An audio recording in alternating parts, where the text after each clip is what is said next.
Makmak, kala ko tapos na training mo. Ba't nandito ka pa? Hinihintay ko si Chloe. Teka. Ako ba yung pinag-uusapan niyo? Hindi. Si Benjo yun. Kasamaan sa amateur boxing ni Ivan. Tigas ng ulo. Kaya hindi ka makafocus sa laban eh. Parang ako lang. Bro, come on. Don't be too hard on yourself, man. Yeah, brother. It's just your first offense. Okay lang yun. Pabayaan mo na. Next time, i-set mo natin na maayos yung placket natin, okay? Yeah? Pero hindi na talaga ako iinom. Oo, okay. Walang problema. Ikaw bahala, ha? Pero set pa rin natin. Yeah? Sige na. Una na kami. Training ulit bukas, ha? Ayusin natin, ha? G, bro. Good night.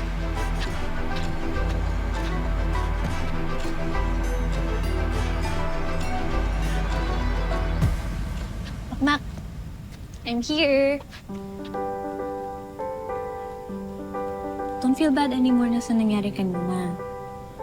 Okay? Okay lang ako.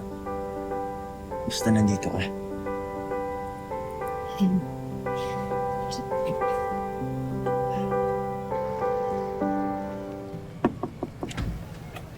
Oh, Noy. Nay, nandiyan po ba si Nadja? Ay, naku, wala. Sumama kay Brandon. Nag-videoke sila. May dala po sana akong dinuguan tsaka puto para sa kanya eh. Ay, sayang naman. Ang sarap-sarap nito. Buti pa kaya, dali mo sa kanya. Ay, sige po, para makain niya na. Salamat po. Sige. Yung malapit lang na videokehan yun, di ba? Opo.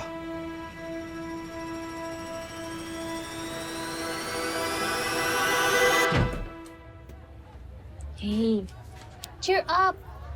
Andito tayo sa favorite place mo. Our Paris. Salamat. Salamat dahil kasama kita ngayon. Of course. Through thick and thin. And partly, I also feel guilty din. Bakit naman? Kasi kung hindi kita niyaya, hindi ka malalasing. Chloe, kasalanan ko naman. Ako uminom dahil di ako sanay. Don't worry. Pagsasabihan ko rin yan si Kuya Lance. Anak, maging mapagmatsyag ka. Gabitin mo yung isip mo. Huwag ka basta-basta nagpapabuyo. Hindi lahat na nasa paligid mo nagmamalasakit sa'yo. Kaya mag-iingat ka. Makmak, why? Wala. Minsan kasi iniisip ko lang kung kayang... Okay lang ba talaga sa akin si kuya mo? Oo naman. Wala namang magagawa si Kuya Lance eh. Tsaka pinilit ka rin ni Dad na maging part ng boxing team niya. Pero hindi niya pa rin ako gusto. Well, Kuya may be stubborn. Pero sumusunod yan kay Dad.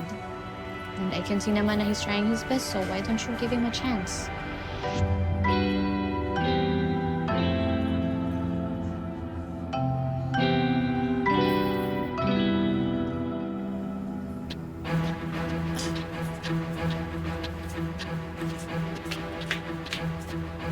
Miss, pwede bang magpakilala? Mamadali ako eh, tsaka nakainom kayo. Ang arte mo naman.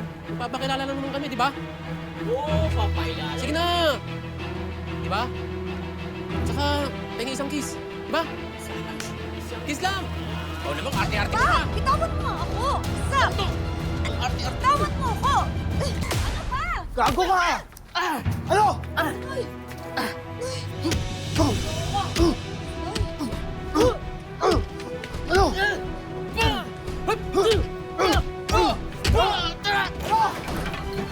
Gago kayo! Umalis na kayo!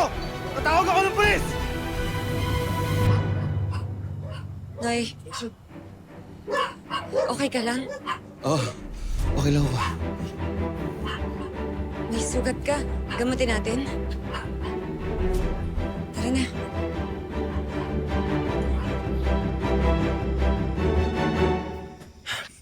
Chloe, salamat ah.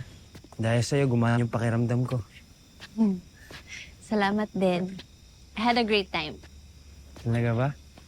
Oh, palagi naman, when I'm with you. Yeah. Dad, Sir Kaloy, magandang gabi po.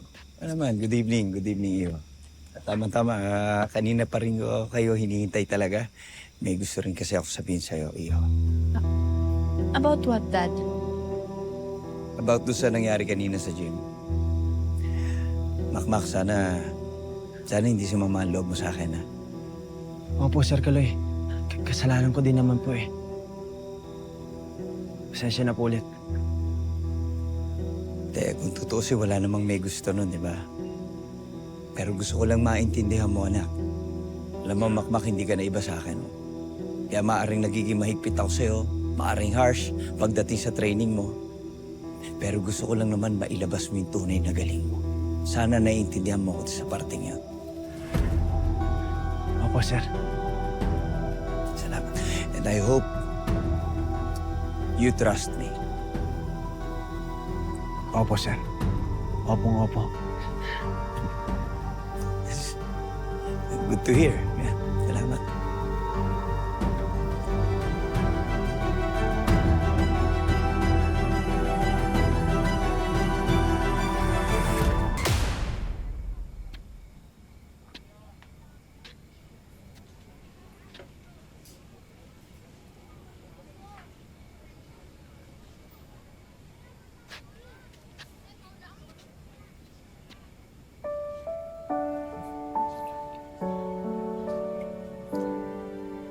Okay lang yan. Malayo naman sa bituka eh. Alam ko, mas marami ka pang suntok na pinagdaanan noon kesa dyan. Pero walang tatalo dun sa suntok ng buhay. Nang malayo kayo sa akin. Hindi kami lumayo. Ikaw yung nawala. Pero nandito na ako. Hindi na ako aalis. Totoo na ba yan? Parang ang hirap naman maniwala sa ganyan. Nadja, bigyan mo naman ako ng chance. Kahit bilang magkaibigan lang.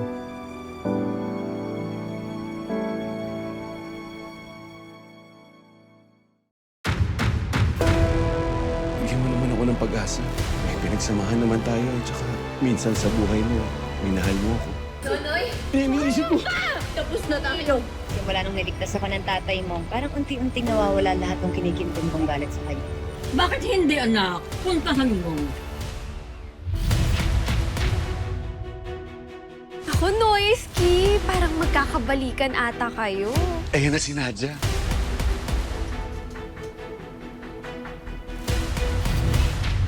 Ikaw? Si Nadja, papunta na siya dito eh. Hindi ka niya dapat makita. Baka mamaya kung ano pang isipin niya. Noy?